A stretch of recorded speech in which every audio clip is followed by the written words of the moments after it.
Bonsoir. En la fête de Saint-François de Sales, patron des journalistes, nous fêtons aujourd'hui la 47e journée mondiale des communications sociales.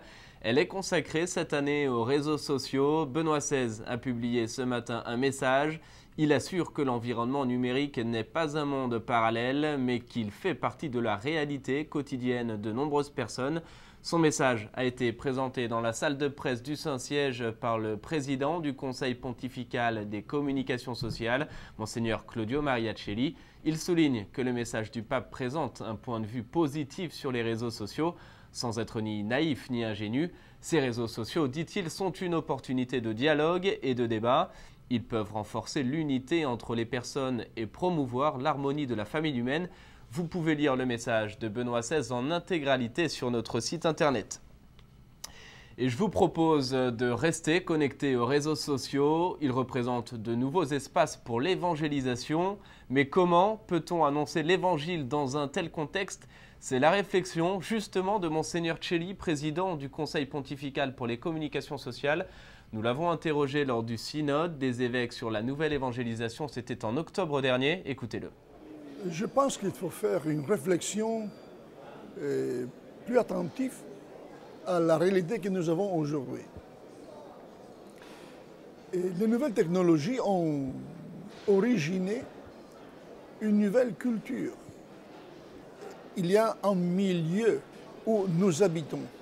Et maintenant, par exemple, ce milieu a la dimension d'un réseau social.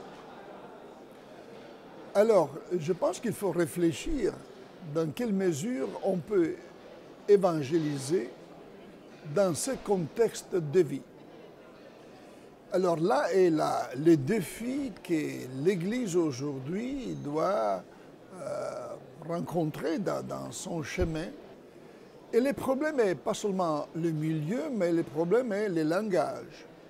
Et je pense que quelquefois aussi, notre langage ecclésiastique pour annoncer l'Évangile n'est pas le langage employé par les personnes d'aujourd'hui, surtout les jeunes. Et alors, le problème, le contenu, et bien sûr, c'est l'Évangile même, sans réduction, c'est le message de Jésus. Mais le problème est voir dans quel langage je dois annoncer l'Évangile. Figure historique de l'église polonaise, le cardinal Joseph Glamp est décédé hier à l'âge de 83 ans. L'ancien archevêque de Varsovie, très proche de Jean-Paul II, souffrait d'une tumeur au poumon. Il continuait néanmoins de participer activement à la vie de l'église polonaise. Voix influente lors des difficiles années de la dictature communiste, il avait notamment signé une lettre invitant les fidèles russes et polonais à la réconciliation. Le collège cardinaliste compte désormais 210 membres, dont 119 cardinaux électeurs. L'ambassadrice du Pakistan aux États-Unis, Shiri Rehman, sera jugée prochainement pour blasphème sur décision de la Cour suprême. Son crime, avoir défendu lors d'un débat télévisé Asia Bibi, une chrétienne accusée de blasphème. Elle aurait ensuite détaillé sa proposition visant à réviser la loi sur le blasphème au Pakistan pour prévenir toute utilisation abusive. Un article du code pénal pakistanais qui punit de mort ou de réclusion à perpétuité l'outrage au prophète Mahomet. La parlementaire Shiri Rehman est l'une des personnalités les plus ciblées par les islamistes depuis sa proposition de loi révisant les lois sur le blasphème. Sachez que pour clore cette semaine de l'unité des chrétiens, Benoît XVI présidera demain en la basilique Saint-Paul-Hors-les-Murs à Rome les Vêpres en la fête de la conversion de Saint-Paul. La célébration se fera en présence de plusieurs chefs religieux chrétiens. Nous la diffuserons en français sur nos ondes demain à 17h30.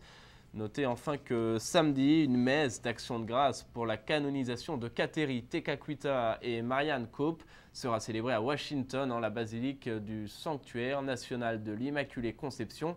Elle sera présidée par le cardinal Verle, archevêque de Washington. Cette messe sera également diffusée sur nos ondes en direct samedi à 14h. Voilà, c'est la fin de cette émission. Merci de l'avoir suivi. Très bonne soirée à tous.